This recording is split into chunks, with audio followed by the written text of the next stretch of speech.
right when she got elected, very, Yeah. I guess, the March after. Mhm. Yeah, that was a nice one.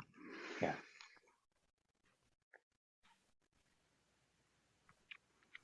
We got summertime weather outside, I'll tell you that much. Yeah, it's Yeah. beautiful today. Really beautiful. Well, we have hit the 4 o'clock mark.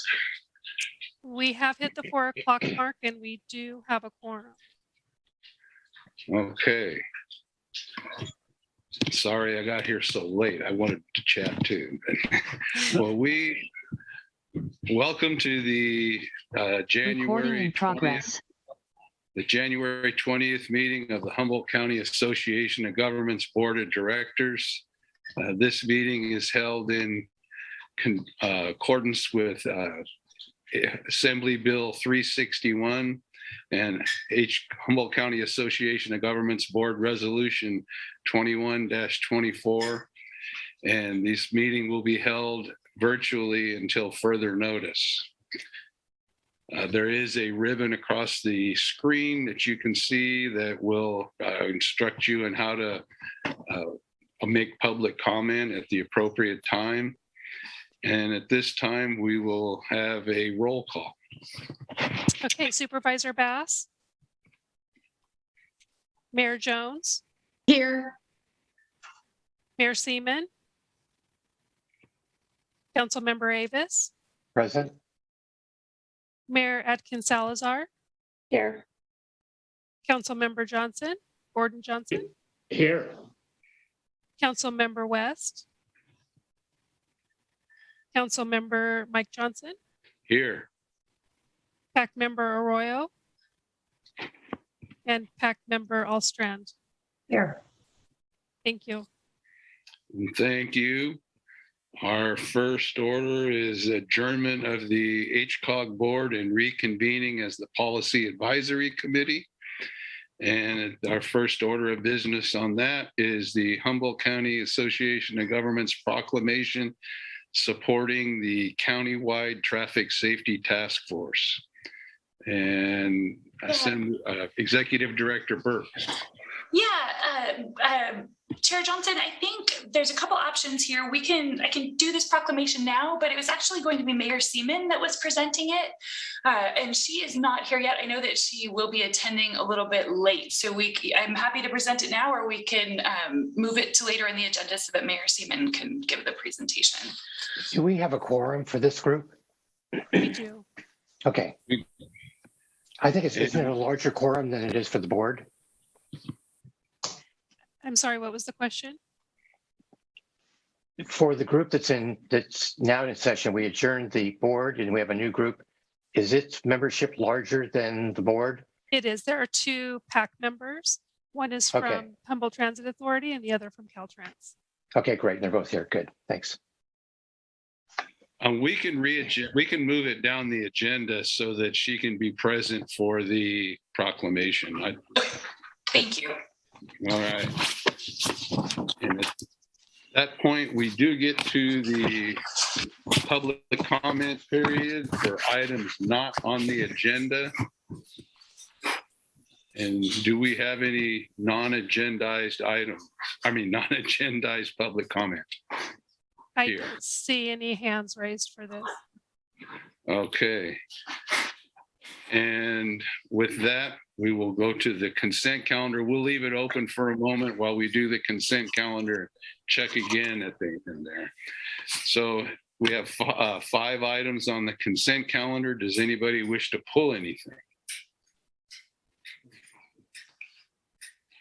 I don't wish to pull anything, but I want it noted on the agenda that my town was listed as blue, and we are Blue Lake on item E.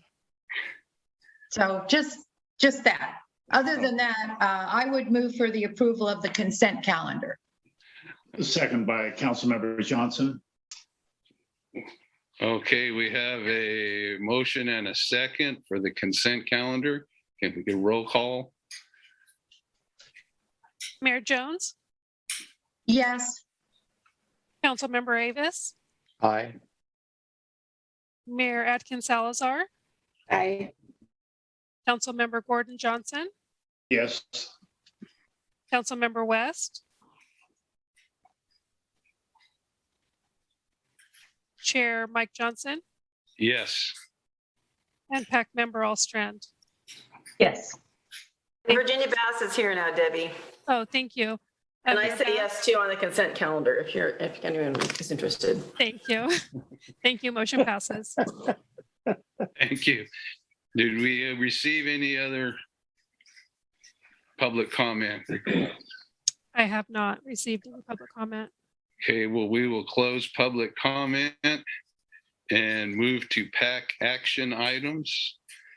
First item being the Regional Transportation Plan update and certify the environmental impact report and adopt the Regional Transportation Plan VROOM 22 to 42.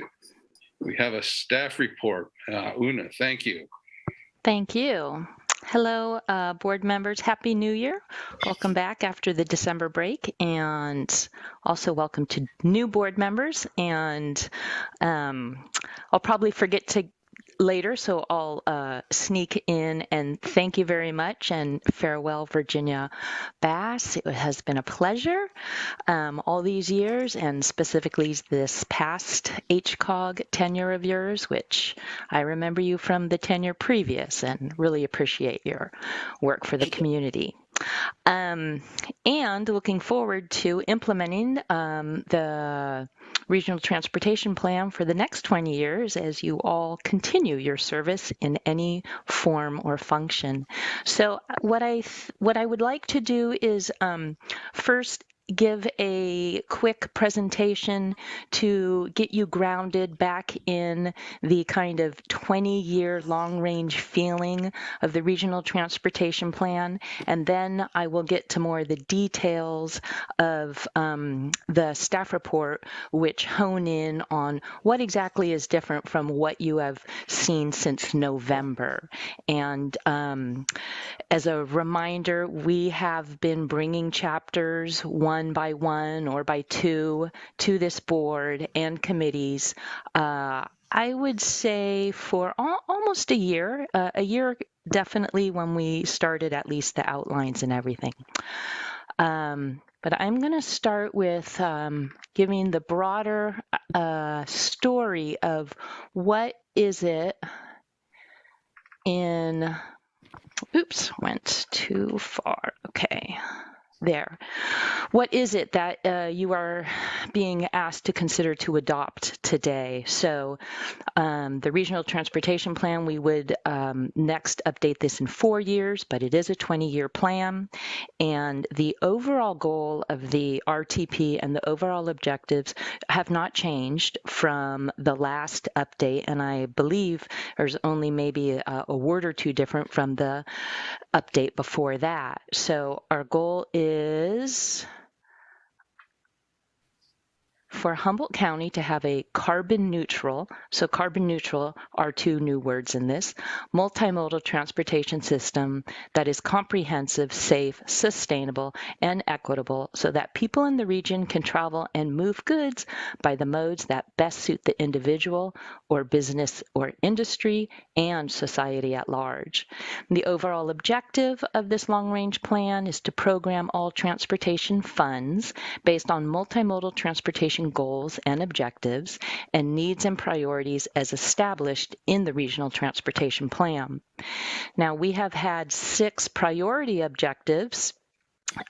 These are from the existing plan with the blue showing you the new words that we have added for the proposed VROOM 2020-2042.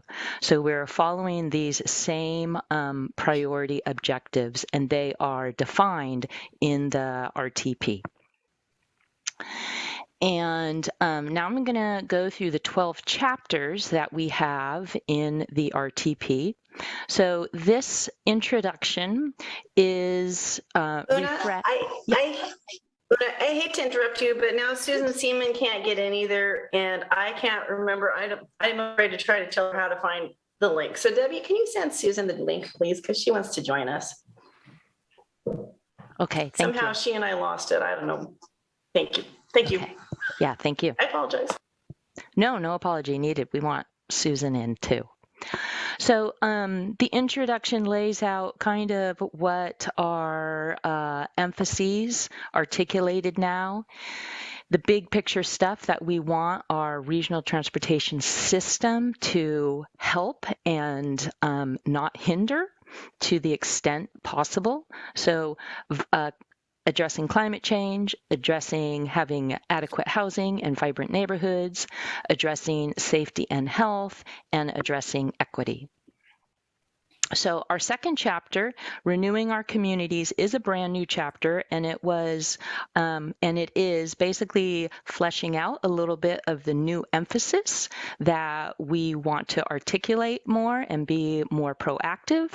And so this is just a screenshot of the first page of that. And one new thing in this chapter, Renewing Our Communities, is we summarize a little bit what we heard from the community when we went out and did all of our public outreach and engagement. And in addition to having a survey online and in paper, we asked a question similar to this, or we had an activity similar to this in many pop-up events that we did around the county. So the question was, how do you think countywide transportation funding should be prioritized? And then the pop-up events we had buckets, and we gave people money, and they got to choose how they would spend their budget of money in the different buckets.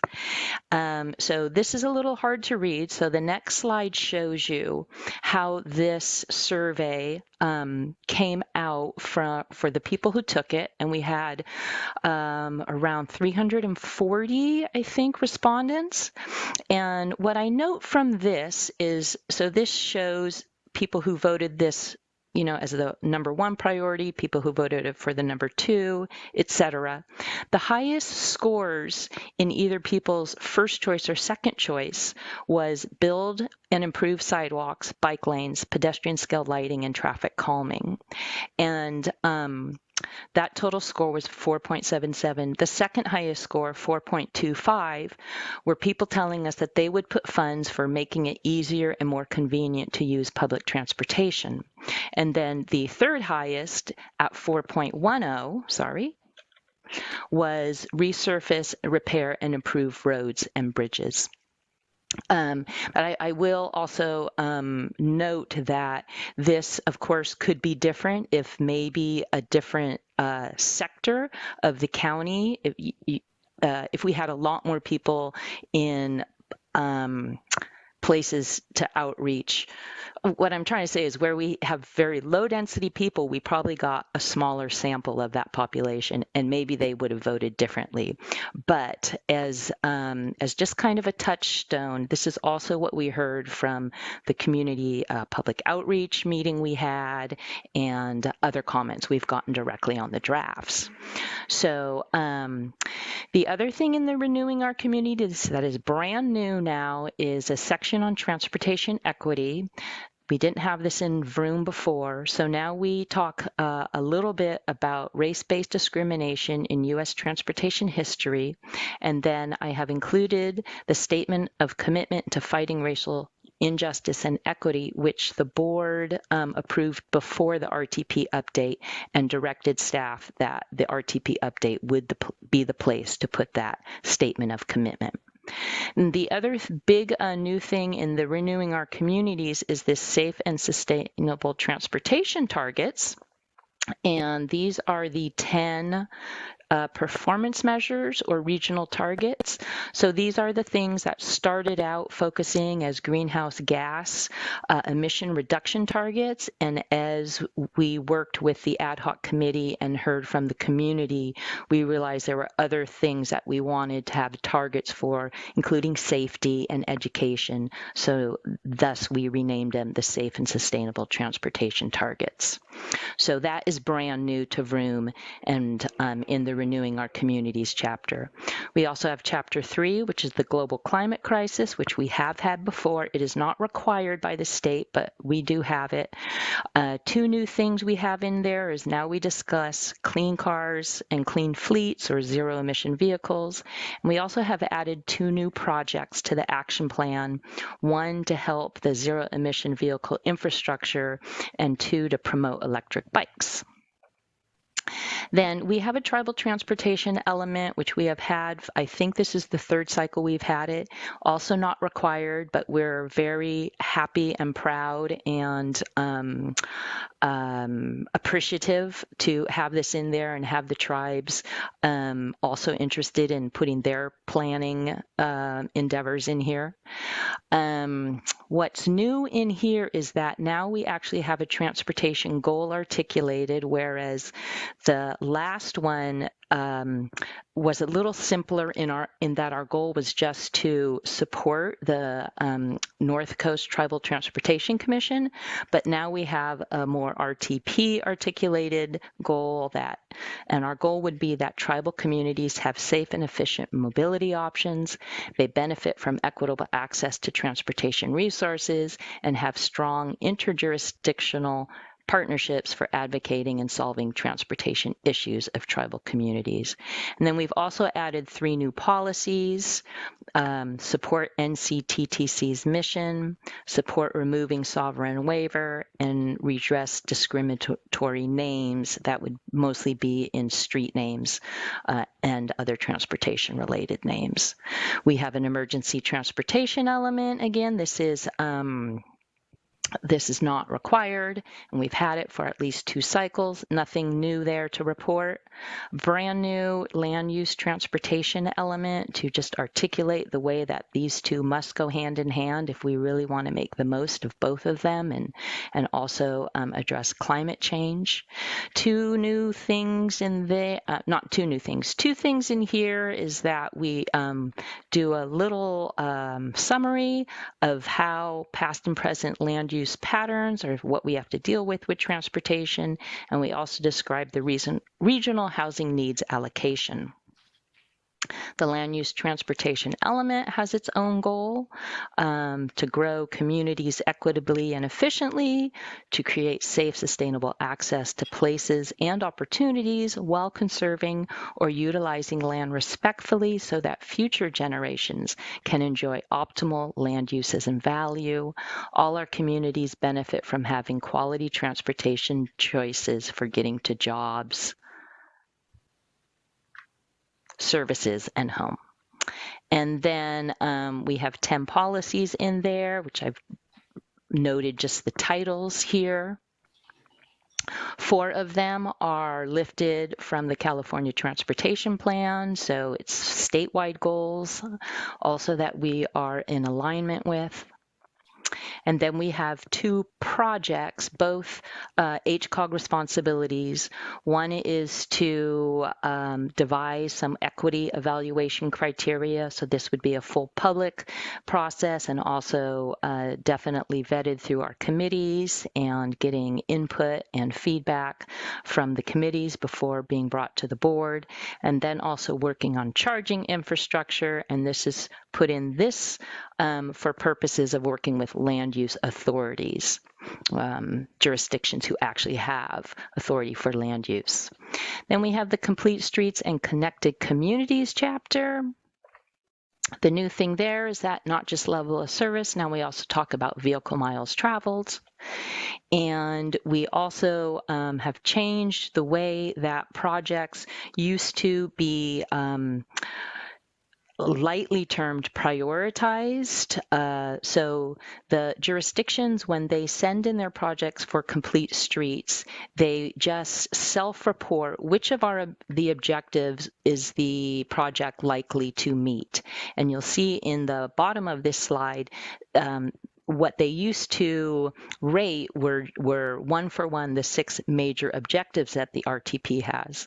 Well, now we are aligning this more with the safe and sustainable transportation targets. So the new boxes that they will be checking off, or that they have checked off in this draft, is mode shift, lowering VMT, access to essential destinations, vision 0, and then fix it first. And the fix it first was added by approval of the board in November, and we will discuss this prioritization more at under this agenda item. There's one project for HCOG now, and we are going to be starting this off as soon as possible to get a low traffic stress and connectivity analysis of bike and pedestrian network. First, we will concentrate on the greater Humboldt Bay area, and then we will try to have an analysis such as this for the whole county by 2026. And of the objectives that this would meet, we checked off that this will help achieve our mode shift targets. We have a commuter trails element, which is also optional. Not even optional, we put it in, we're not required to, but they're very important to us. So we've had this element in the RTP for definitely last cycle, maybe the one before it. And the one thing of content that has been added is that we are talking about the Great Redwood Trail. So we summarized that. A public transportation element, which is required. Nothing really new in that one. An aviation element, which is required. And the new thing we've put in that is that under discussing climate change and sea level rise, which we did have before, but now we expanded it in responding to some public comments to talk about the climate impact of air travel. And that is highlighted in the matrix in your staff report that I added language to introduce to the reader like ways to mitigate if you are going to do air travel. And then on an institutional level, ways that institutions or agencies can maybe have criteria for when they decide which trips are worthwhile taking airplane rides for and which maybe you could do alternative things. Goods movement element, this is the element to required to address moving freight. And I don't think, oh yes, we have broadband paragraph on broadband connectivity, but that's really the only big change in that one. And then the financial element, this is also what we will discuss further. It is tied to the complete streets table thing I alluded to, and it is doing a funding consistency analysis, which I'll wait till I get to the staff report to delve into the more details of that. And then I think I have just 2 more slides. We have a new map, the disadvantaged communities, which the board has seen before, and approved the conditions for which we are now saying this is how we're going to describe, not officially, but as a first cut, which are the disadvantaged communities that we would want to prioritize getting projects to for safety and equity. And then here are all the appendices we have. Just to note that the addendum number 2 to the final EIR is in the appendix, and all the public and agency written comment is in there. And now Caltrans extensive project lists are now in the appendix instead of the complete streets chapter. And that is what the 20-year plan is in a nutshell. So I'd be happy to take a break here or any other direction from the chair. Does anyone have a question or a comment for Una? I know that's a mouthful there. That's just the update. That's just the update. And I have looked at portions of the draft, and there's a lot of information in there, and you've done a pretty good job of summarizing it, I think. Thank you. We thank you for that. But anybody else have a question or a comment for Una before we move on and see how long she can talk before she passes out? Okay, looks like you're up. Okay, great. So I think the thing that is worthwhile to refresh everyone about is based on the direction we last got at the November meeting, and I will pull up the staff report because there was some multi-sentence drafts that was approved, and then we got further recommendations from the TAC. So this would be,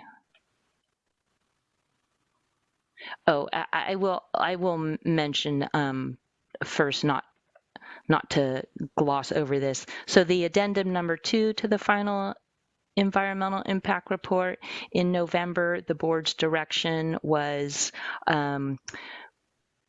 agreeable to certifying the addendum number 2, and we were going to just wait to do it at the same meeting. So there were no changes, except as I've said in here, I had to change a reference to a table, but this would be the same document and same conclusion that there are no more significant impacts than there were at the time the original EIR was certified. And again, this is the same document that the board agreed in concept in November that the board would certify and approve.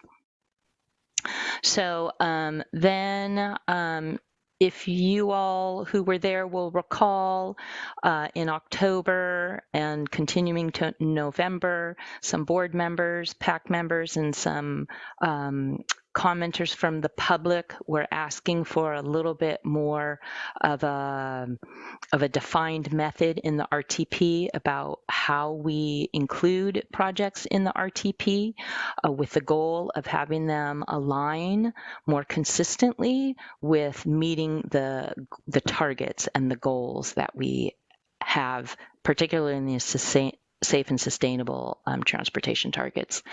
So then the language that we had, that Executive Director Beth Burks came up with. So here at the November board meeting, to address public comments and board direction in October, staff proposed the following language, which the board then approved. So then this went into a final draft that then we presented first at the TAC meeting. So it was to have a funding consistency tool, which the, HCOG shall develop a tool or process to evaluate projects that qualify for discretionary non-formula funding available through HCOG, such as the State Transportation Improvement Program. The tool or process is intended to aid in prioritizing projects that provide the most benefit in achieving the priorities set forth in the Regional Transportation Plan and Safe and Sustainable Transportation Targets. So that was added in the financial element. The TAC then recommended revised language for this action item, and the main concern was that fix-it first and rehabilitation and road improvement projects would not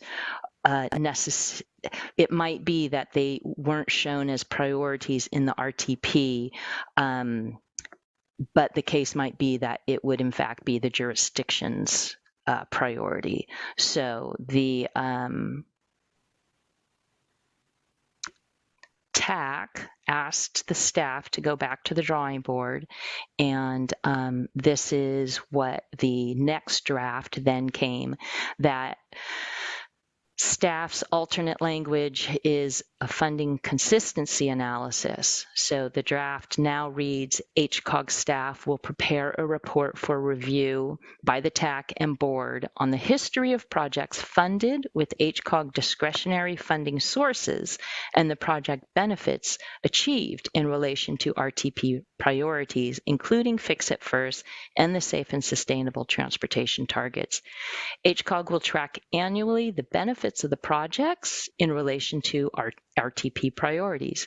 Based on the results of this tracking, staff will work with the TAC and board to explore if and how a ratings program for projects would be beneficial in meeting RTP priorities.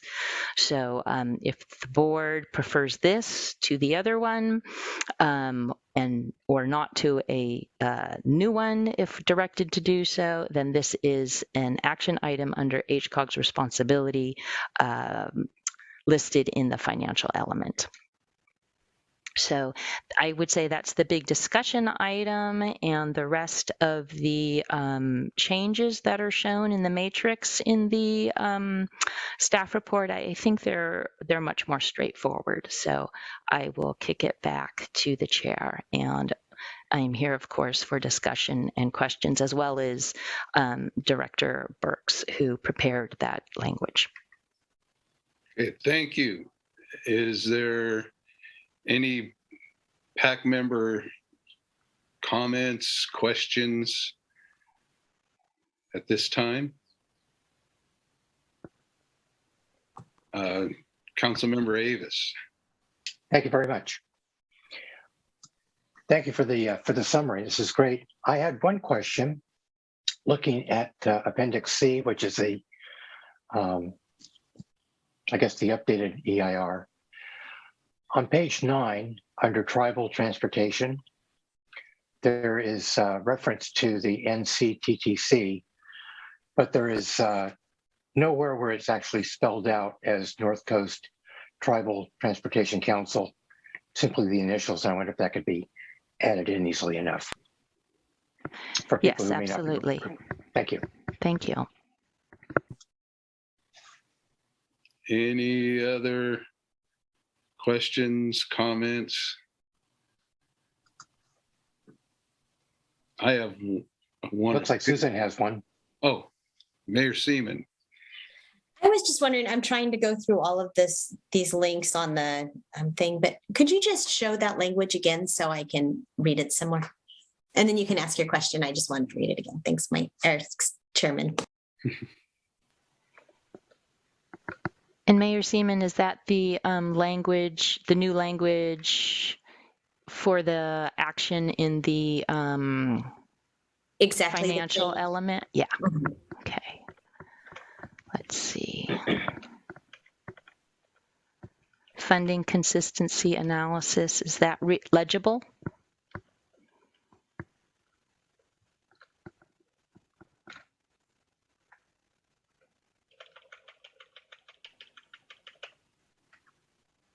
Looks like it's I was going to say, yes, bring it up a little bit more. Yeah. Okay, thank you very much. You're And welcome. Then, Chairman, you can ask, Mr. Chairman, you can Oops, ask first. sorry. Okay, I was just going to make a comment on the local jurisdictions that put in what looks like a rehabilitation project. Many times that is done and is prioritized because it could be the difference between making a $200,000 rehabilitation or repair and a $600,000 reconstruction. And that's how those things get prioritized. And everybody uses the roads, transit, zero emission vehicles, internal combustion vehicles, and we need to keep them in good repair so that they can be transited without a problem. And it's especially rural roads out in low density housing where you're talking 20-acre parcels and distance between access points. And so what may look like a frivolous expense or non-targeted expense could save a 30-minute trip making another way to access your house when a road fails in a rural area. Those are just a couple of things I wanted to bring up. So thank you.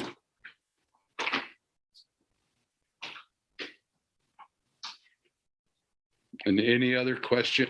Mayor Seaman, I don't know if your hand's still up or new. No, so I was just reading through this again and remembering what we were talking about before and looking at this changed language.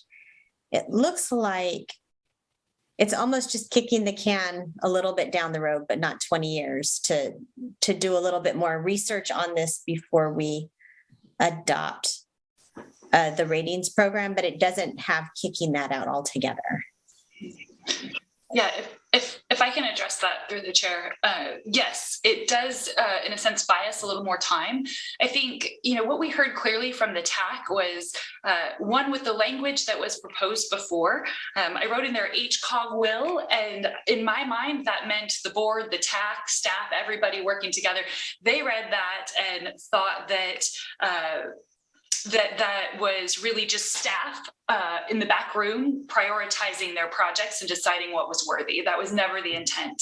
I also think they brought up a good point of where we, sort of just developing a tool to solve a problem that we don't necessarily know we have. And so that's where we came up with, let's really see what benefits we have been having, have all of our discretionary funding sources gone to fix it first projects really, exponentially higher than it should be, or has it been pretty even? And would that be valuable to know as we move forward to develop a tool? So I think that it keeps the tool on the table. It also gives us a little more wiggle room than the shall that was in the previous version to be more nimble about how we want to approach this. And I think with the tracking, I feel really good that we can present good information and say, hey, are we getting to where we want to be? And decide, what we need to do about it. Maybe it's something as simple as, let's make sure the majority of our funding goes towards mode shift or something like that. It doesn't need, I don't want it to be so complicated that we're just creating more red tape. And then ultimately, seeing recommendations that are exceptions to this tool we painstakingly create. So, I want it to be really suitable for what we're trying to accomplish. And I also want the TAC to have some assurance that we're not scrapping all the good work that they've done, over the years here at HCOG. They do work really collaboratively when it comes to putting projects forward, with the, this year doing the first regional transportation improvement program with them that I've ever done. They really made sure that it was shared equitably and heard everybody out on projects and made sure every jurisdiction, got at least partial funding for what they were looking for. So I think, we don't want to also, sort of discourage that type of collaboration and the good effort that they put in together to come up with solutions for the region. So that's how we landed on this language. And I do think it still leaves the door open to make sure that nexus is there.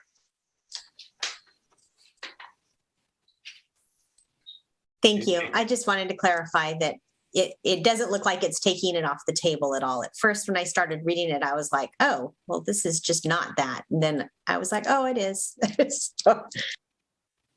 still there. Any other comments, questions? Any public comment? We do have public comment.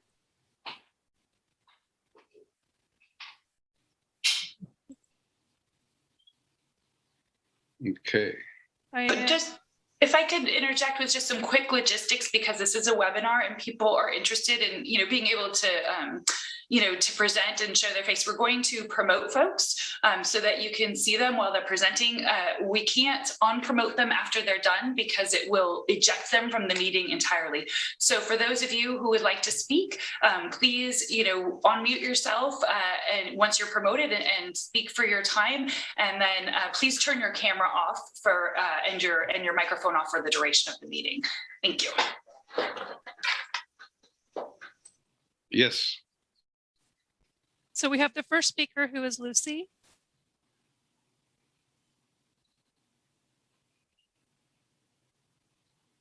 I think you're still muted. Can you hear me now? Yes. Okay, here I go. Thank you so much for letting me speak directly to you through Zoom. I really appreciate that. Lucy Kosteva is my name. I'm speaking about the Trinidad Rancherias project, which is in your vroom aspect of the RTP.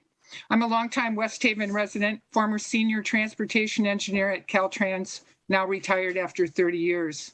In looking into how my own community of West Haven got included in this project, it became apparent that the entire purpose and need of the project fails to align with either historical accuracy or ground truth. The approved purpose and need was developed by a consultant specifically hired to deliver an interchange.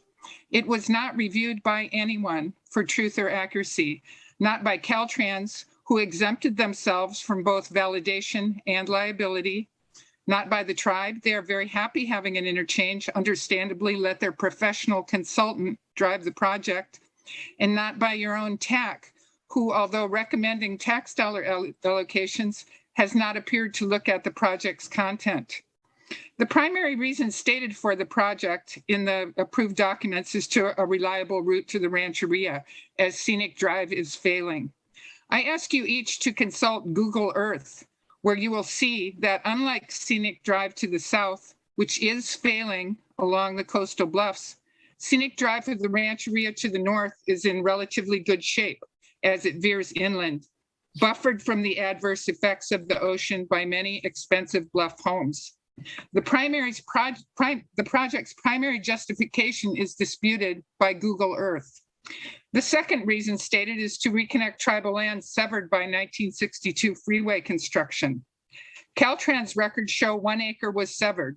It was never used or developed and ultimately abandoned in 1966. The 8 acres where tribal members currently reside on the east of 101 is non-contiguous to original tribal lands and was purchased in the late 80s, 25 years after the freeway was constructed. The secondary justification is disputed by Caltrans records. In addition, Caltrans approval to allow an exception to standard interchange spacing is based on the same two disputed justifications.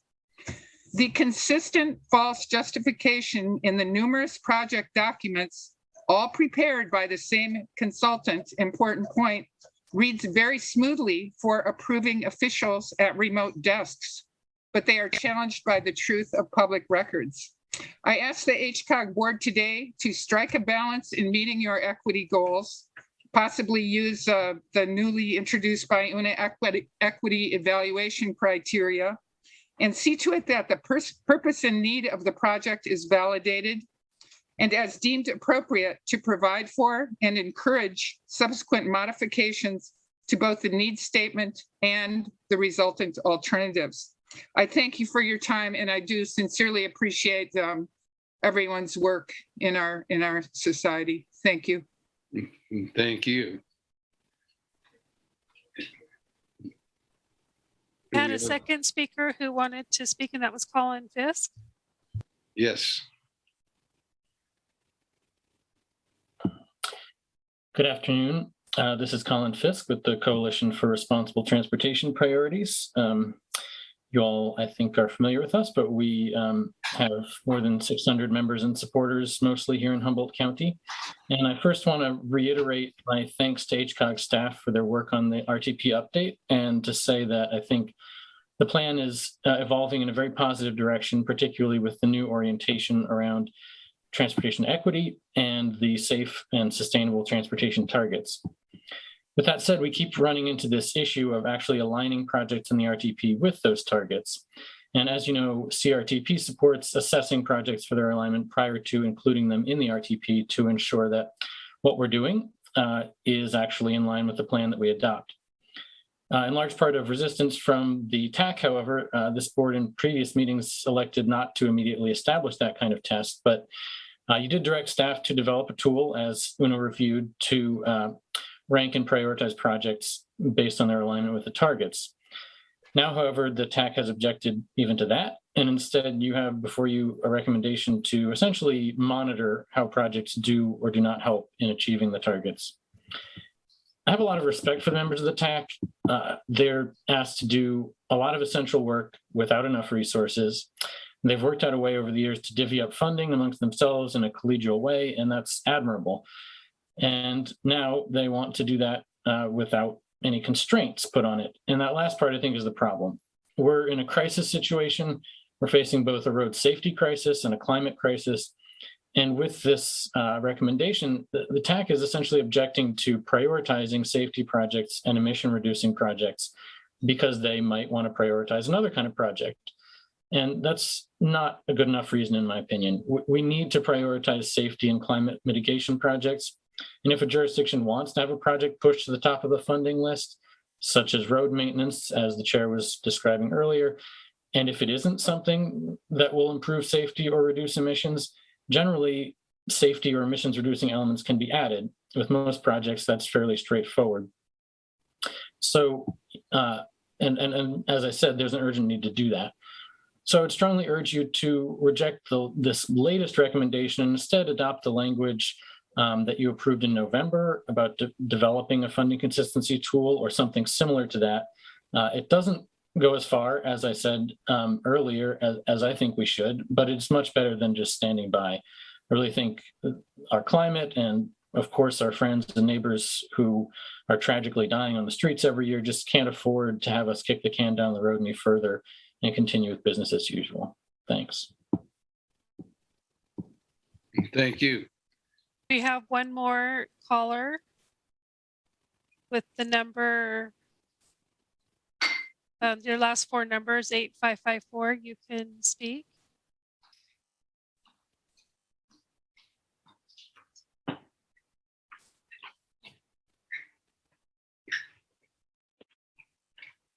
Hello. Hello, everyone.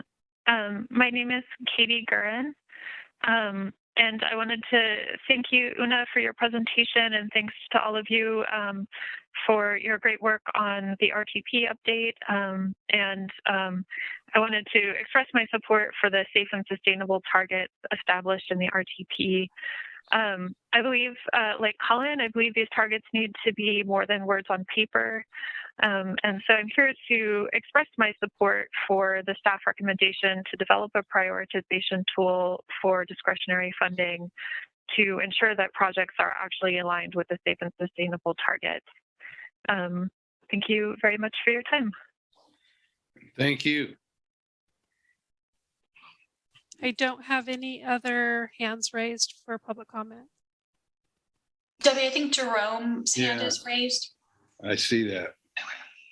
I don't see, okay, I can't see it on my end. Yes, Jerome.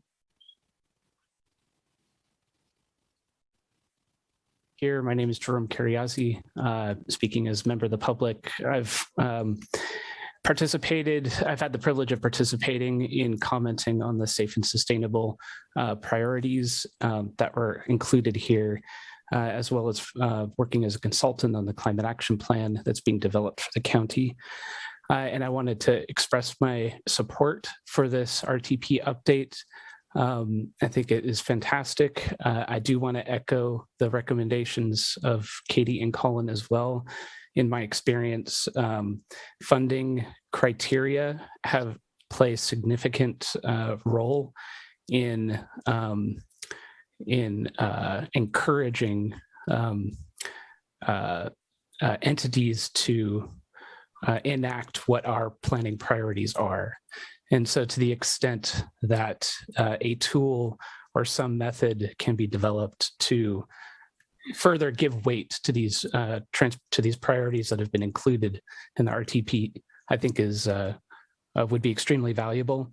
That said, I definitely appreciate the effort in trying to balance this with making sure that rehabilitation and fix it first projects get through. And lastly, I do have a quick question I'm hoping staff could answer or clarify. Will all projects complete that complete streets checklist when submitted? Thank you. Thank you. Chair Johnson, we do have another caller Okay. with the last four numbers, 2466.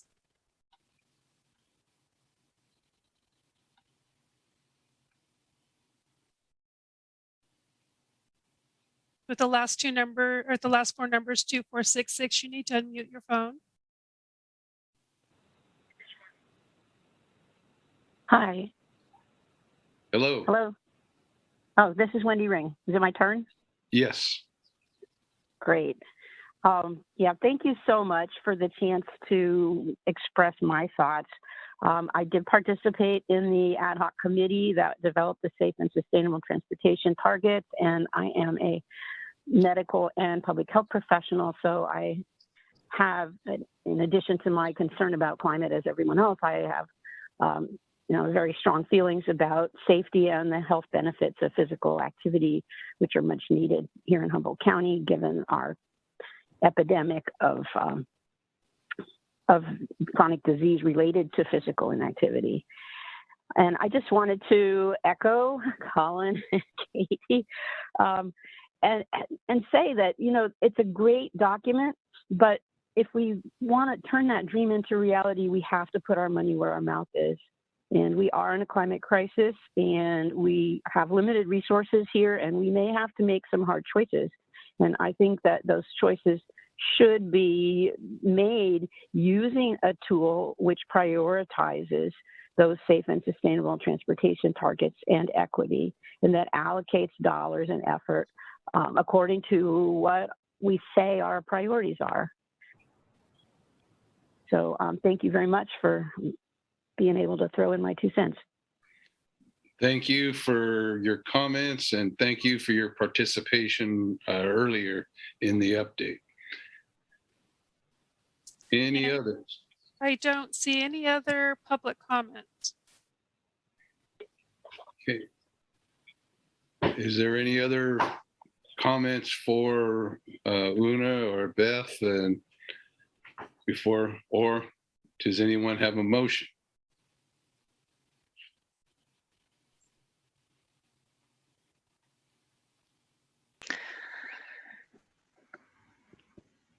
Through the chair, just while you're still kind of in pre-discussion, I can answer Mr. Kiriazi's question about, do all projects get rated the way they are in the complete streets table?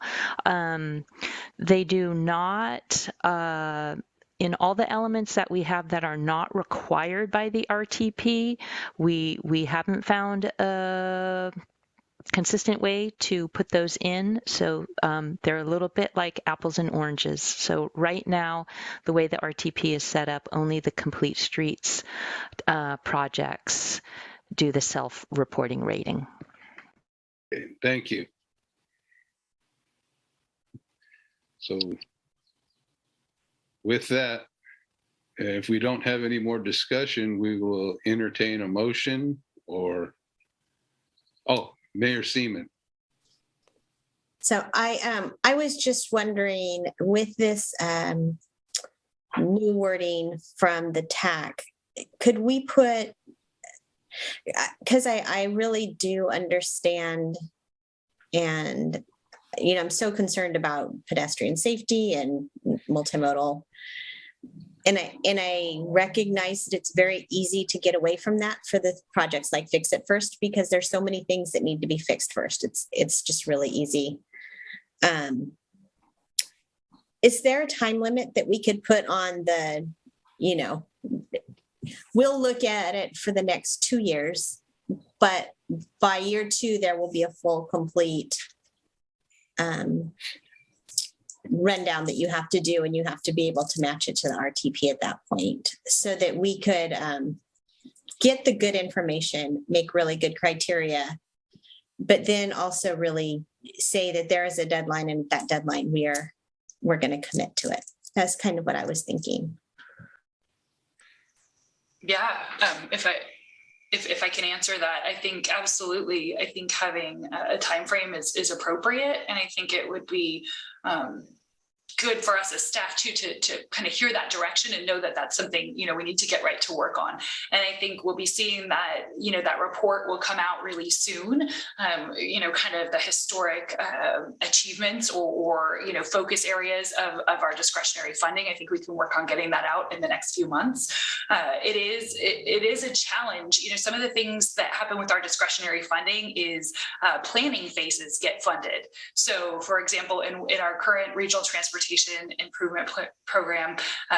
Fortuna has a project for a roundabout. It involves mode shift and pedestrian safety, but it's just the planning phase. Is that more important than a construction phase? So it is going to be a challenge just to even report it out and make sure we're feeling like we have all the information in front of us about the impacts our projects are having and the outcomes they're trying to achieve, because they're not all quite at the same stage. But we will do our best. It will also be a little bit challenging because the safe and sustainable transportation targets are new. And if we're going to look at kind of like the history of what HCOG's been doing, we didn't have those targets in place when other projects were coming forward. So I think we can lay it all out and just kind of say, here's what we know and here's what we've been funding. And then I think, kind of immediately start work with the TAC to kind of warm them up to this tool. I think it doesn't need to be as scary as they're thinking. And I think we do need to keep it pretty nimble, because it's hard to think of all the different scenarios and ways, what happens when we add the equity criteria over this. And, it's kind of like think of like using JS layers, right? We have one constraint over one constraint, and before you know it, we've really complicated things. So I think we want to work closely with the TAC and start brainstorming on that, of what steps really are viable and productive to take. And I think we can do that really soon. I think the other benefit of doing it really soon is that with some of the money that will be coming from the new federal infrastructure law,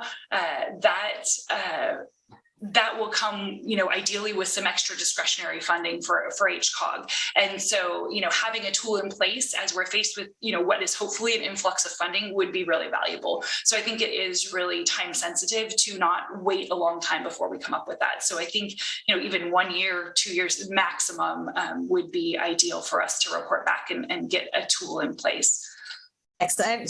Our projects take so long to do, and I know funding is so long. I didn't know what a reasonable amount of time was. I figured if we were waiting 2 years, that's 1/10 of the length of this plan, and that there'd be chances for things to get fully funded, at least, if nothing else. But okay.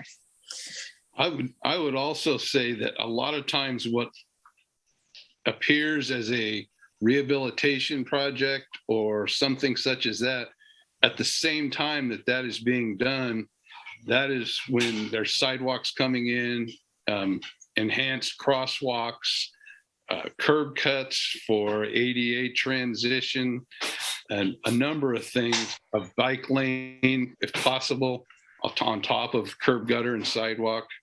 And sometimes the concrete improvements end up costing more than what appears as the asphalt improvements.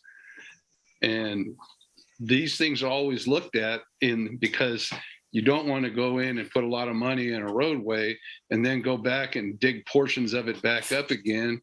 And at the same time, you can't always put in the concrete improvements because you've got to match the grade for the roadway. So the best way is you put it all in together at the same time. And so of what it says is a rehabilitation project very likely has some of these sustainable mode shift, sometimes VMT, because you have an enhanced transit access, different things, pedestrian safety aspects to it. All of those things were addressed. So, and my understanding of the purpose of doing it in the first place is so it gives them an opportunity to say, when we're doing this, fix it first. These are some other things that we're going to do in addition that meet our goals, versus just saying we're going to pave the street. So, yes, and anymore, even the striping is a safety aspect. I just found out that the size of the median striping has gone up again. So it's kind of another aspect of safety. So any other comments or questions, ideas? Can we get a motion and move forward with this, or a recommendation to table it? I'll go ahead and make a motion and see where it goes. Yes. PAC will recommend to the board adoption of Resolution 22-03, certifying Addendum 2 to the final EIR, and Resolution 22-04, finalizing the RTP update. Broom 2022 through 2042. I would second motion. Oh, sorry. I was second that motion. Second. We have a motion and a second. Can we get a roll call? Supervisor Bass, Yes. Mayor Jones, Yes. Mayor Seaman, Yes. Councilmember Avis, Aye. Mayor Atkins Salazar, Aye. Councilmember Gordon Johnson, Yes. Councilmember West, Yes. Pac Member Allstrand, Yes. and Chair Johnson. Yes. Thank you. Motion passes. And thank you. And thank you, Una, for your work on that and trying to help simplify and convey information for a very complicated problem. You are welcome. Thank you very much. And with that, we will move to item B, partner with Humboldt Transit Authority in applying for a transit and intercity rail capital program grant. Thank you. I'll give the staff report on this one. Actually, this would have been on consent, but the resolution includes references to a very newly adopted RTP. So I wanted to make sure it followed that item. And so this is for HCOG to partner with Humboldt Transit Authority. We are helping them with a grant application that involves building an intermodal transit center. This would go in the parking lot that's behind the Lost Coast Brewery. They have an MOU with the city of Eureka to develop the site for this purpose. The Intermodal Transit Center would include mixed use. So it would be a transit center that includes, all forms, bike share, different transit, the Amtrak could park there, all the different bus lines can meet there. But then on the upper stories, there would be housing uses, and they envision student housing and workforce housing, and as well as other facilities, maybe some commercial retail type facilities, even things like a childcare center has been thrown around. But really the focus for Humboldt Transit Authority is the base of it, which is that intermodal transit center. In addition, the grant would allow for the purchase of, I believe it's 10 hydrogen buses that would serve our rural areas. Hydrogen buses will work for our rural areas. They will, the battery electric will not get all the way out like to Willow Creek, for example. So we need those hydrogen buses to serve the rural areas, and also to serve routes that go, for example, from Eureka to Ukiah, so to get us out of the county as well. And then there would also be an aspect, among other things, to have a hydrogen fueling station located at Humboldt Transit Authority's maintenance yard. And this would be for fueling for the hydrogen buses they plan to purchase, but it would also have what they call over the fence fueling, I believe is what they call it. And this allows for others to purchase the hydrogen fuel from HTA's maintenance yard. So for example, if Caltrans or others wanted to convert their fleets to hydrogen, they would be able to use the hydrogen fueling center. So motor pools for all the cities, anybody who's going to switch to hydrogen would be able to buy the fuel, and that also helps with the economy of scale. Hydrogen is quite expensive. The more users we can get for it, the lower the cost will become. So there's a few other aspects to the grant, but I think that's the highlights. The resolution is partly to show support for the project, for HCOG to show support, but also to have us as a partner agency.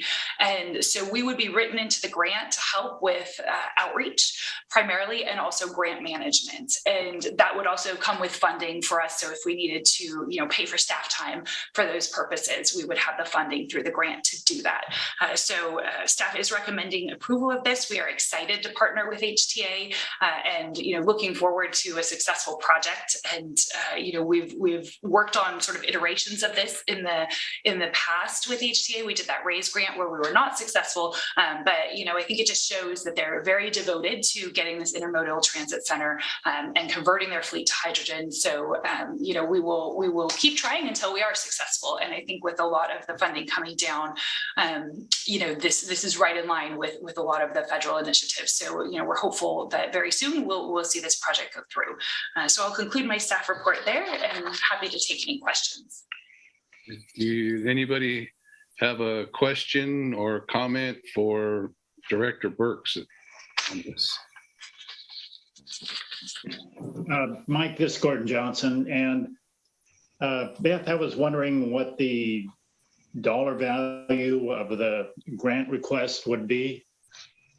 Yeah, so it's quite high. They're actually looking, I believe it's close to $30 million for this type of, for what I've just described.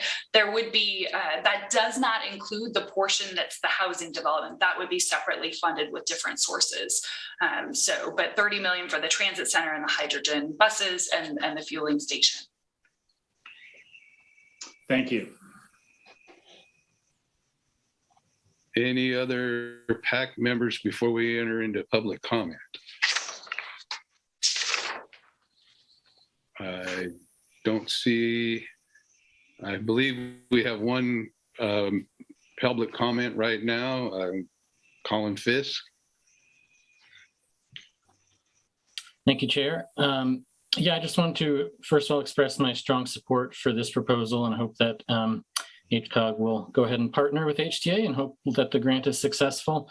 The one caveat that I'll mention, which I always mention, is that I hope that we will prioritize green hydrogen because, for those who aren't familiar, currently most of the hydrogen available is derived from natural gas. And so if we want to be getting away from that, we want to ensure that we're getting green hydrogen, which is derived from water using renewable energy. Thank you. Thank you. Is there any other public comment?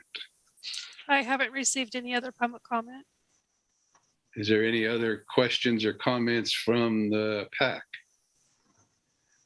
And if not, we will entertain a motion. Yes, Mayor Jones. Well, I'll just put this together with my motion, but it sounds like a very exciting project. I'm especially happy to hear about housing possibly going above the project because that's a need that we have in the state of California and in Humboldt County. So having said that, I move that the Policy Advisory Committee recommend that the board adopt Resolution 22-05 approving HCOG to partner with the Humboldt Transit Authority in applying for a transit and intercity rail capital program grant and find that the project would further Vroom 2022 to 2042 policies adopted for the purpose of reducing greenhouse gas emissions and vehicle miles traveled. A second. I have a motion and a second. Can we get a roll call? Supervisor Bass? Yes. Mayor Jones? Yes. Mayor Seaman? Yes. Councilmember Avis? Aye. Mayor Atkins Salazar? Aye. Councilmember Gordon Johnson? Councilmember West? Yes. Pac Member Allstrand? Yes. And Chair Mike Johnson. Yes. Thank you. Motion passes. Thank you. And I think this would be an opportune time for the proclamation.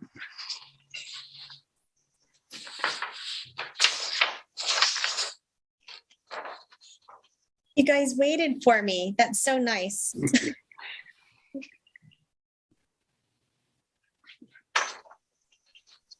Beth is looking things up right now, frantically. I know that's what I was doing too. I was looking for the.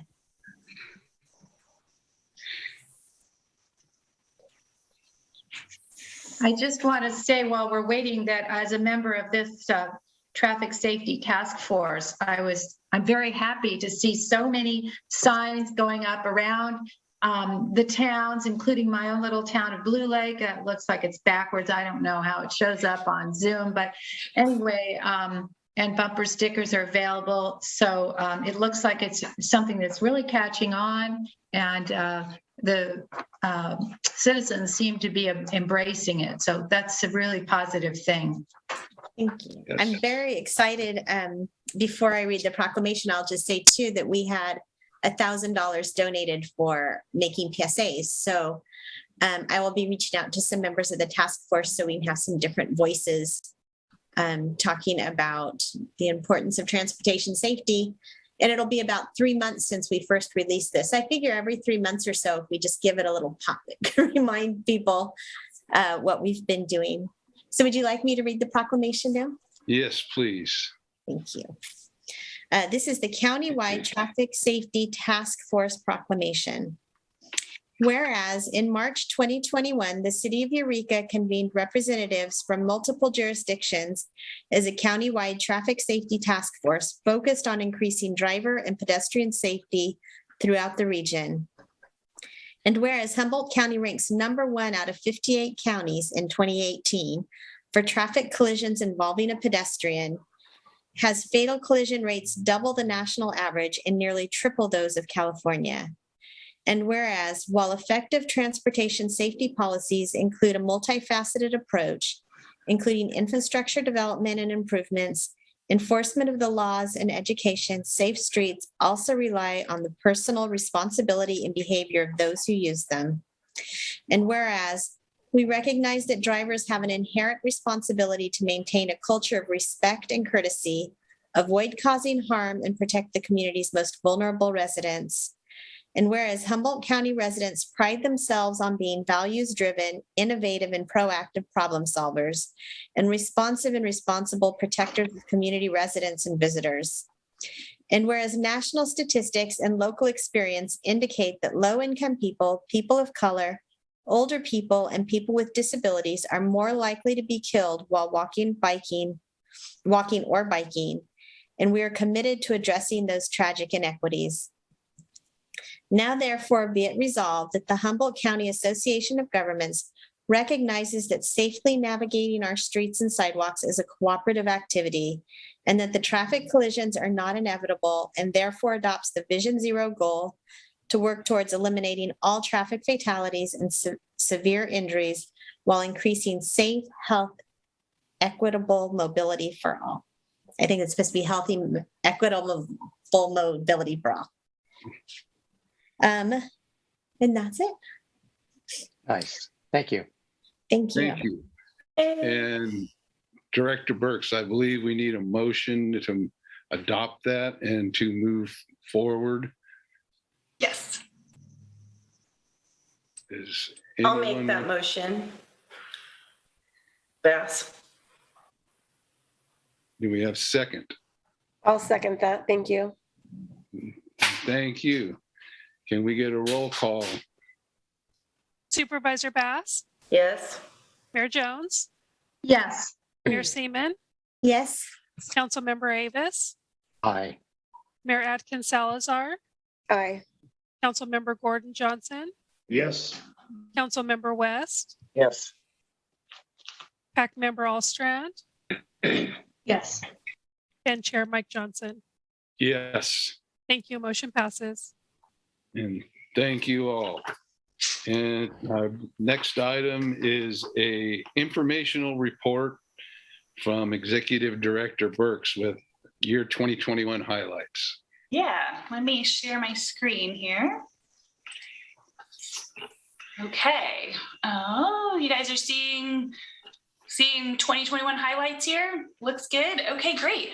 Well, also in your board packet you received my very first attempt at a newsletter type assembling of what does HCOG do, and I've really been trying as the year ended, and I've been at HCOG for a year, to distill it down in a really simple way. So kind of I think of it like an elevator pitch or an elevator speech. Like if somebody asked me, what do you do at HCOG and what does HCOG do?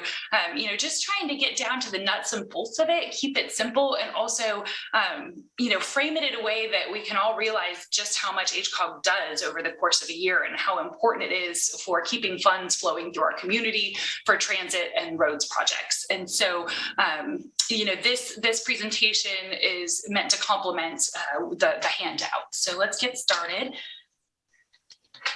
Maybe not. Here we go. All right. So So this technically just happened moments ago, but I'm calling it a win for 2021.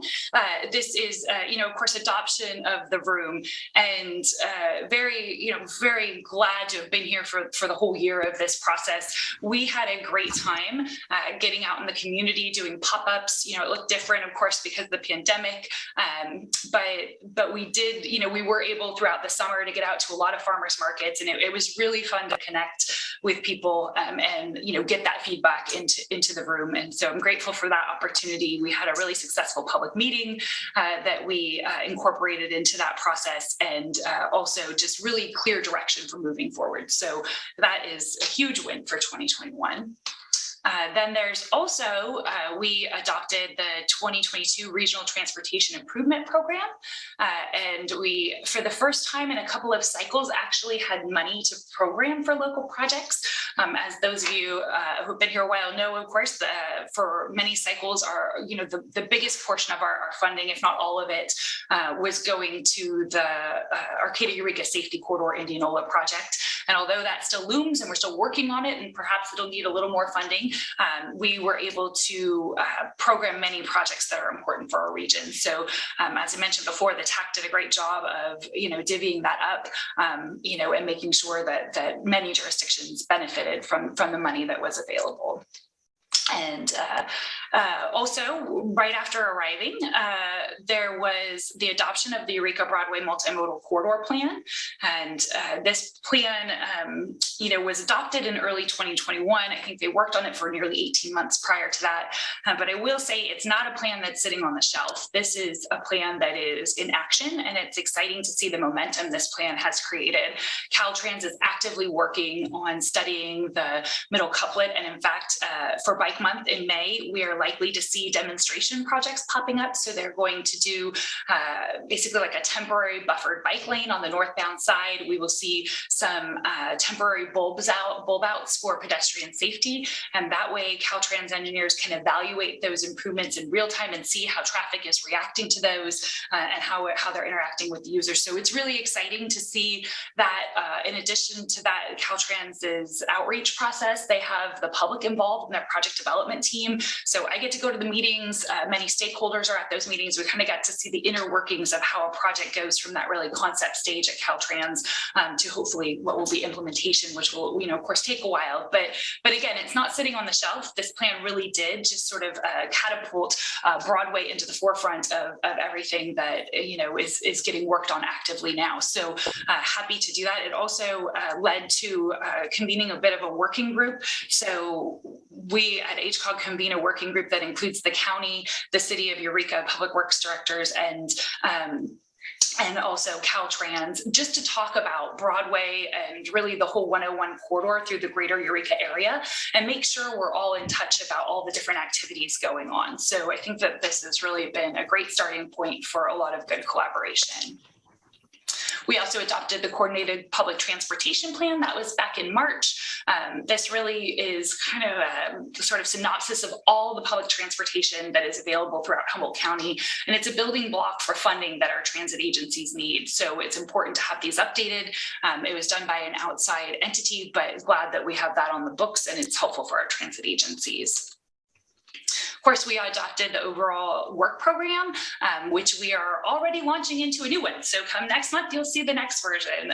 But this, of course, guides our work, sets our budget, and really helps us as staff know what we're going to be working on every day. Unmet transit needs. This is another yearly report that we do. And as soon as we finish one, it seems like we start the next one. But it is our way to interface with the public and hear what their needs are in terms of transit. And then this year, there was the McKinleyville Transit Study that was adopted or accepted in June. And this study worked with Montana State University researchers to really study if there was sufficient demand to support a transit system within McKinleyville. And the conclusion was that there is likely not sufficient density and other population characteristics that would support a standalone system in McKinleyville, but that, looking at micro-mobility options would be a good choice, and also had good recommendations about increasing the availability of transit from the core of McKinleyville outside to Arcata and Eureka. So I think good recommendations came out of that, and it was a valuable study to have on the books. Then there was the SAFE strategic plan. This was all done in-house, so this is completely an HCOG product, and we're really happy that we were able to get this strategic plan done. It looks at which call boxes will be decommissioned and or moved because they've not been used in a number of years. It also looks at expanding our call box system into areas that don't currently have call boxes, and we've looked at doing satellite call boxes, so even in areas with no cell reception.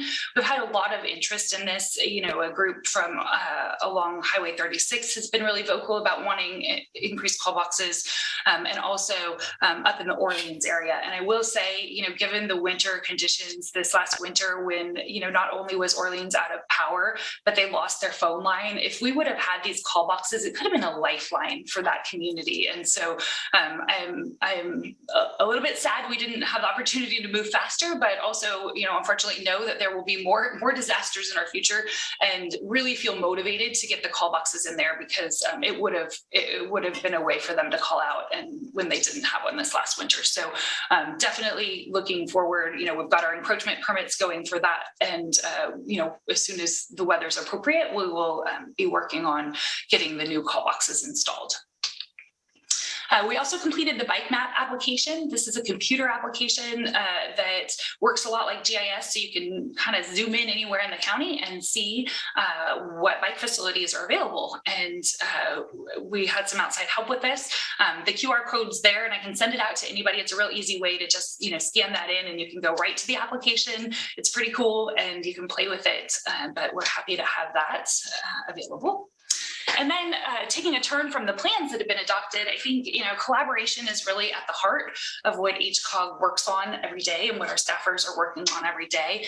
And this was in your write-up as well. But, we're just on this wide range of committees, that we participate in. In some cases, we're providing administrative support for, and it ranges from everything from, trails, the Humboldt Bay Trail Fund Committee, which we provide all the administrative support for, to different climate initiatives that staff sit on task forces for. We were very happy to participate in the traffic safety task force, the Go Slow, Watch the Road campaign. So we continue to, be involved at those levels. We continue to help our partner agencies such as, Humboldt Transit Authority, do grant writing, things like that. We really want to create and maintain this culture here that we're here to help. And, any way that we can jump in and see, safety projects, other projects that really, have a nexus with our goals and objectives, we want to make sure we're able and have capacity to support those. So the other thing we've been working on is the Regional Early Action Planning grant. This is the REAP grant, and this is housing related, which is a little bit different from everything else we do. Una has been convening all of the regional planners, or a planner from every jurisdiction, every month to discuss housing related concerns, how we're going to be using this funding. We will be funding the countywide regional climate action plan. The environmental review for that will come out of this REAP funding, along with region-wide VMT thresholds that regions or jurisdictions can rely on, which will help with the CEQA analysis for all projects, including housing projects that move forward in our region.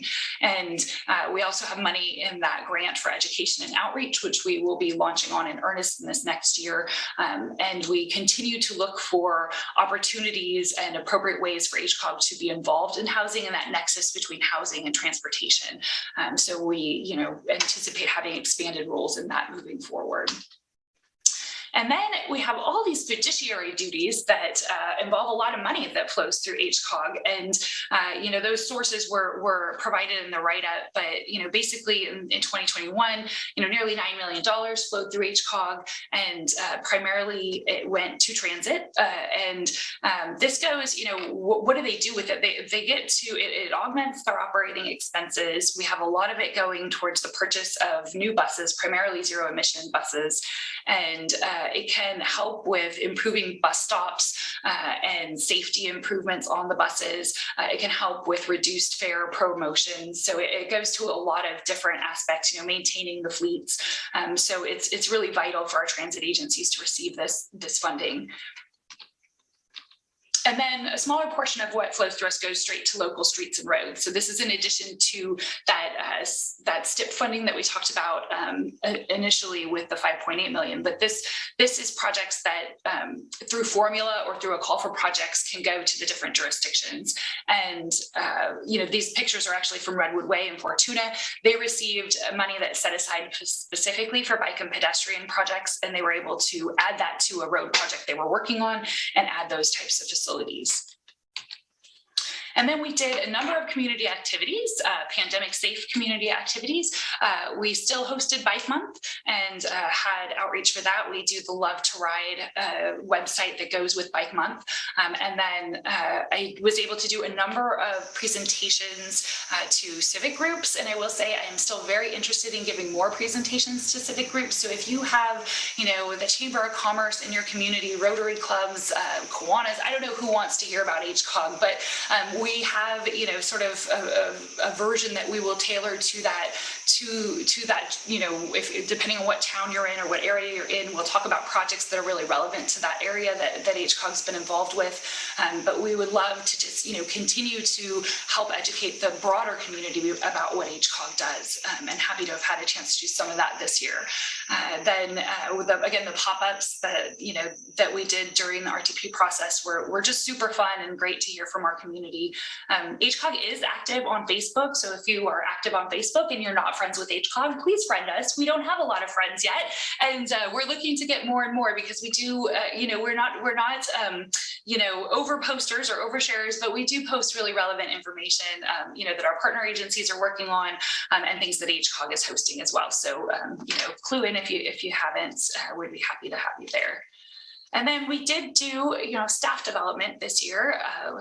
And one of those is bringing on Stevie Luther as our Associate Regional Planner. He was hired this year and has been a great asset.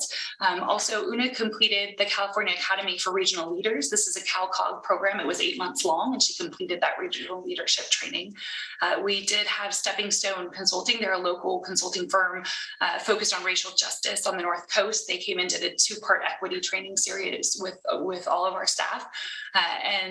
Then there's also just a lot of hours we spend, in this case, it's all been online learning this year, but, with lots of good opportunities for staff development related to active transportation and best practices with transportation planning. And then we also held an internal strategic planning session this year to help us look at our priorities, especially anticipating the adoption of the regional transportation plan, looking at all of the different projects that we've laid out and the different priorities we've looked at, we've spelled out in there, really needing to kind of hone in on, okay, how are we going to tackle this and what's most important to do first? We are a staff of just, 4 people. So we have to keep that in mind and use our resources wisely. But I think, through that strategic planning session, some things really rose to the top and, really focusing on those HCOG projects that are in the RTP. And so our core focus areas for 2022 really line up with the same core focus areas in the RTP, focusing on climate change, housing and vibrant neighborhoods and those land use connections, safety and health related to transportation, and equity. And with that, really focus on relationship building in our community and making sure we have everyone at the table that needs to be. So those will be our core areas of focus, and that you will see really as this next overall work program comes forward in the next couple months, you'll really see this kind of highlighted in that work program and how we're putting, budgets behind these tasks and making sure that we're able to focus on them. So that really concludes my presentation. We are looking forward to a very productive 2022. So with that, I will stop sharing and happy to take any questions. I don't have a question, but congratulations on a really successful year. You guys accomplished a lot, especially in your first year. So I'm sure you're all very proud. Yeah, thanks. That was a great presentation. Thank you. It's been a very busy year. That was really good. In fact, you mentioned that it could be almost a brochure, and is there any plans or thoughts of putting this into a brochure type format? And are there funds for some distribution of it if necessary when you need to distribute some of the information that we do? Yeah, that's a great idea. I hadn't really taken it that far, mainly because my personal graphic design skills are very limited. But we will certainly think about that. I think moving forward we'll have a lot more to share as well. So that's great if people are interested. And it works well because we'll get it tidied up and looking really sharp. But everything we can just distribute like with the PDF now. So we don't, we can print up a few beautiful glossy ones, but we don't need to print a whole lot to make it reach really far. So I will take that to heart and tidy it up and widely distribute. Great, thank you. Yes, thank you for that. That's awesome. And it does showcase the work that was accomplished. And if we have more public workshops, we could have a few of those sitting out for people to realize what exactly happens. And moving down the agenda, the next item is by motion, we will reconvene as the HCOG board and approve the PAC recommendations. So I'll entertain a motion for that. I so move. I'll second that. Okay. We have a motion and a second. Can we get a roll call? Supervisor Bass, Yes. Mayor Jones, Yes. Mayor Seaman, Yes. Councilmember Avis, Aye. Mayor Atkins Salazar, Aye. Councilmember Gordon Johnson, Yes. Councilmember West, Yes. Pac Member Allstrand. Yes. Okay, and Chair Johnson. Yes. Thank you. Motion passes. And thank you. And with this, we come to the election of officers and appointment of a California Association CalCog member delegate. And I'm not sure if Beth is going to. No. This might be yours, Chair Johnson. Yeah, I think, that we, open nominations for a chair, vice chair. And then we would ask for a third executive committee member, helpful in, conducting evaluations and any other, confidential matters that come forward. And then the CalCog delegate. And I believe Supervisor Bass has been our CalCog delegate. So, they have a new executive director, so I finally heard about one of the first meetings and now I'm leaving. So yeah, I can't tell you much about it this year. I wish the next person luck. Okay, well, with that, we will open the nominations for the officers, I guess, starting with chair. If there anyone for I nomination. make a motion that we reappoint Mike Johnson as chair. I second that. That's my last official move. Thank you for your confidence. And I guess we will have a vote on this individually as we go. Or we have the option of readopting we can't adopt the entire slate because one of our people are leaving, Supervisor Bass. Yes. So with that, we will vote on the nomination for chair. You can vote on all of them at once instead of doing, Well, so you that can would, make all the nominations and then we can do a final vote. that's a good idea. Thank you. We have open nominations for vice chair, and I would nominate Mayor Seaman. I'll second. Okay. Okay, we have a vice chair. We need a third person for the executive committee. This person is not quite as busy as the chair or vice chair could be, but there are important things that need action quickly, and that's when that person would be called upon. I don't know if we have a nomination for executive committee. Perhaps I would nominate Stacy that's what I was thinking also. Atkins Salazar, Mayor Atkins Salazar, I suppose. I'm really bad about being too casual. I would second that.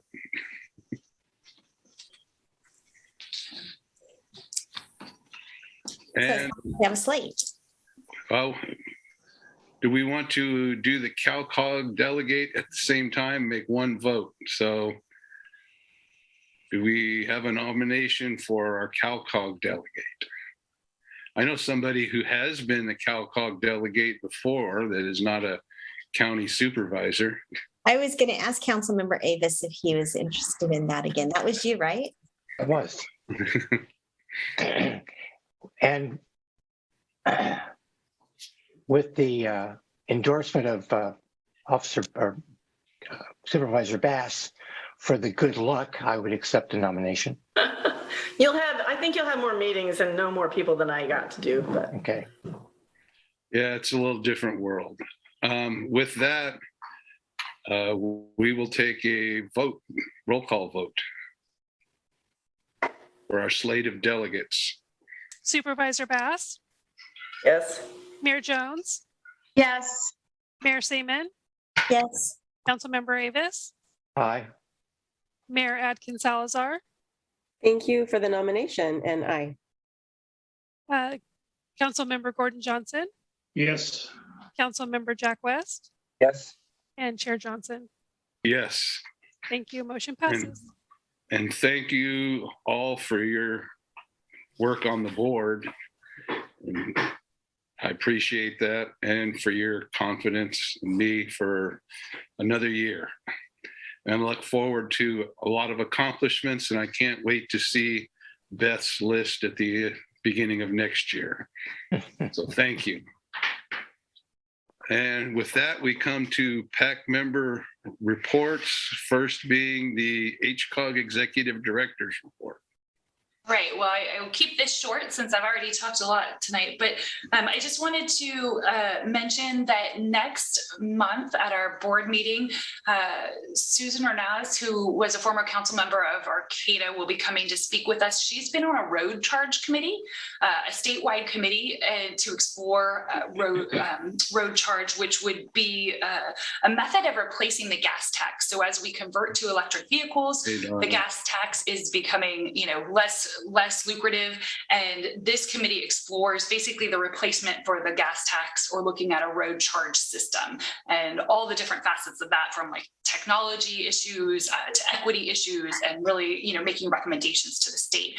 So I just wanted to put a bug in everyone's ear about that and to be thinking if that sounds interesting to you. She will come next month and present a little more information about it, and then we will be looking for a recommendation. She just resigned from this committee, and so we were looking for a recommendation for a replacement. So we will forward that recommendation on. So that will be a voting matter for next month. But just, if you get excited about road charge in the meantime, feel free to do some research. But that's a little preview.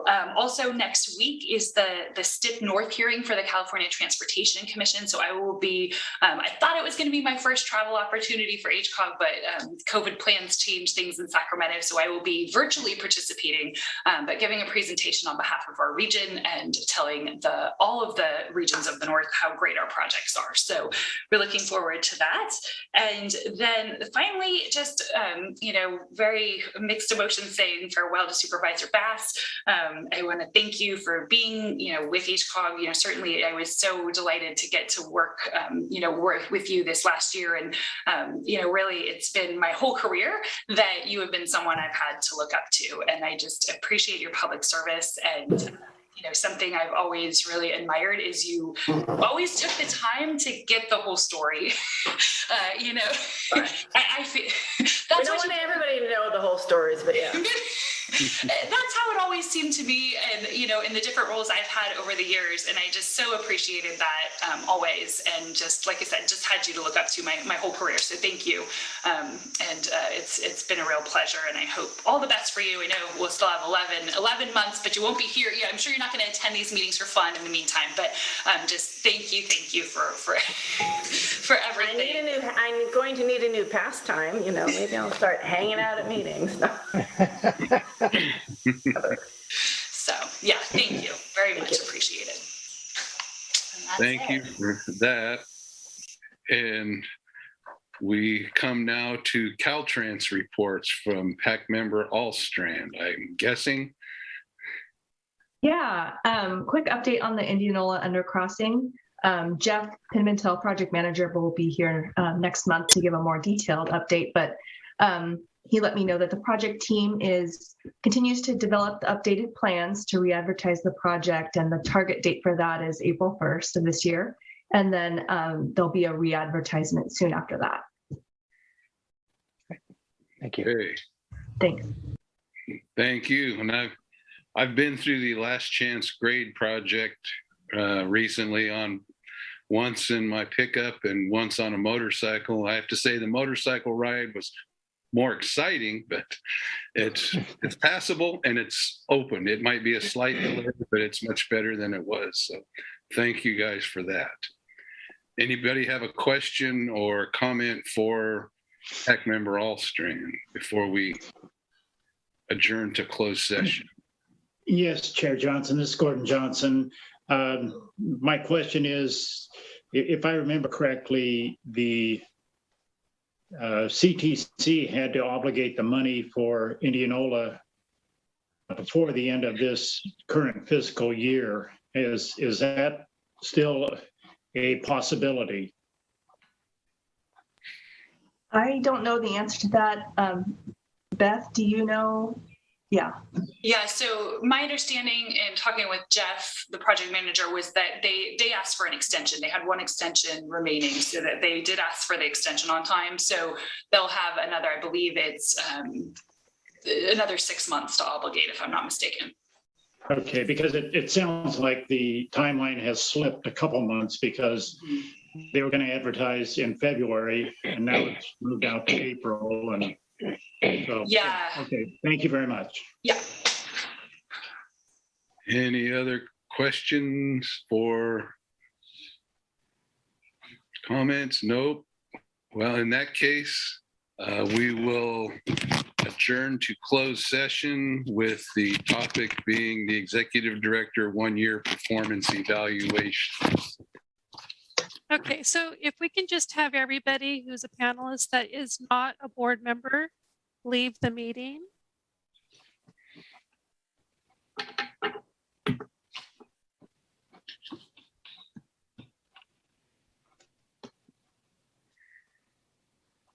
Okay, it looks like everybody's gone, and I thought I would be able to leave as well, but I can't because I am hosting this.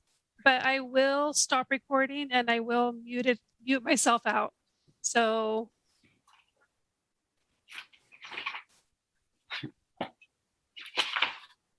oh, mercy.